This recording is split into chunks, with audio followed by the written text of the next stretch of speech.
जवान है। Enough is enough!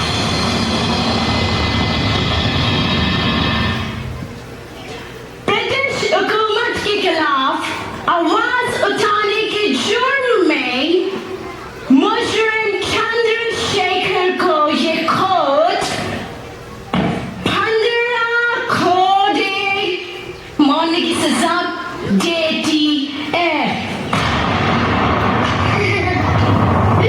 कोड़े 15 कोड़े मरने की सजा मिलने के बाद भी तुम हंस रहा है, जिसने अपने देश को आजाद करवाने के लिए अपने लहू के एक एक कतरे को कुर्बान करने की कसम खाई हो, उसे 15 कोड़े मारकर कोई उसके इरादों को तोड़ेगा तो उसकी बेवकूफी पर हंसी तो आएगी ही ना। हाँ सर।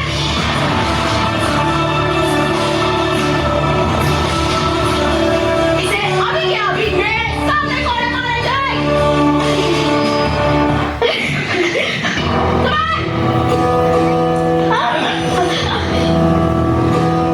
भारत माता की जय।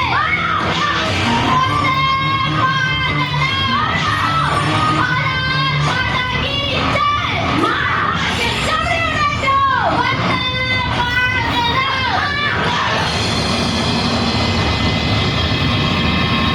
खून से खेलेंगे होली। अगर वतन मुश्किल में है, सरफरोशी की तमन्ना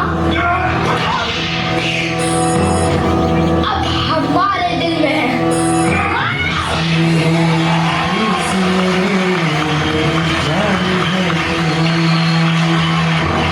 मैं पंडित चंद्रशेखर तिवारी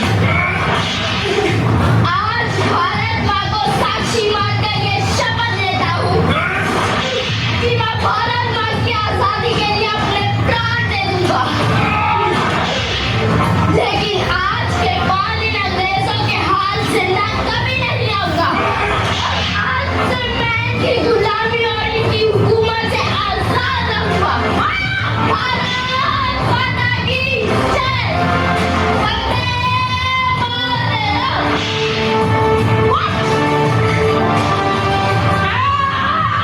और इस दृढ़ निश्चय के बाद पंडित चंद्रशेखर तिवारी चंद्रशेखर आजाद के नाम से जाने जाने लगे। 15 साल गुजर गए। हमारे साथी भगत, सुखदेव और राजगुरु जेल में हैं। उन्हें फांसी की सजा हुई है। लेकिन पंडित जी हमने क्या कुछ नहीं सुखदेव राज। अगर इस क्रांतिकारी आंदोलन को जिंदा रखना है तो हमें भगत सिंह को बचाना होगा। उसके लिए हमें गोलियां भी खानी पड़े तो हम खाएंगे जी।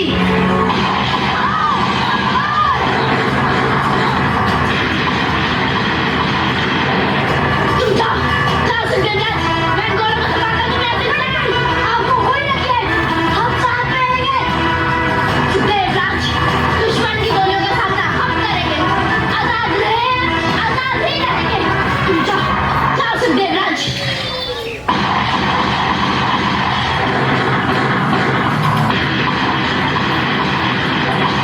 चंद्रशेखर, तुम चारों तरफ से घिर चुके हो।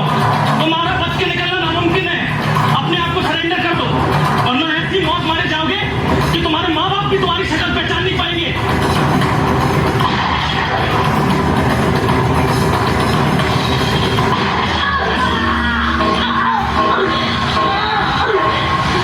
आजाद हूँ, आजाद था और हमेशा आजाद ही रहूंगा।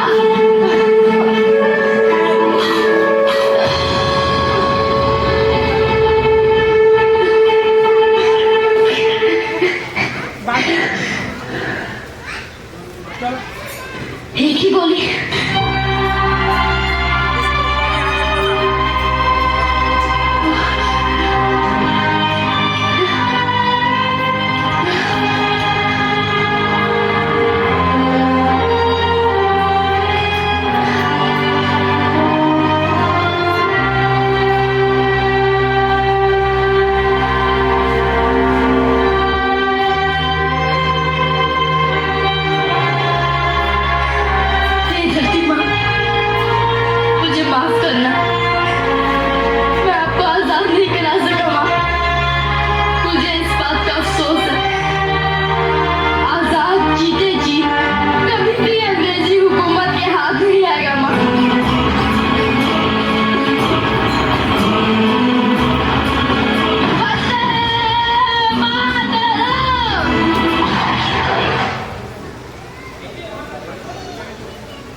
और उनकी शहादत के ठीक 16 साल बाद उनका आज़ादी का सपना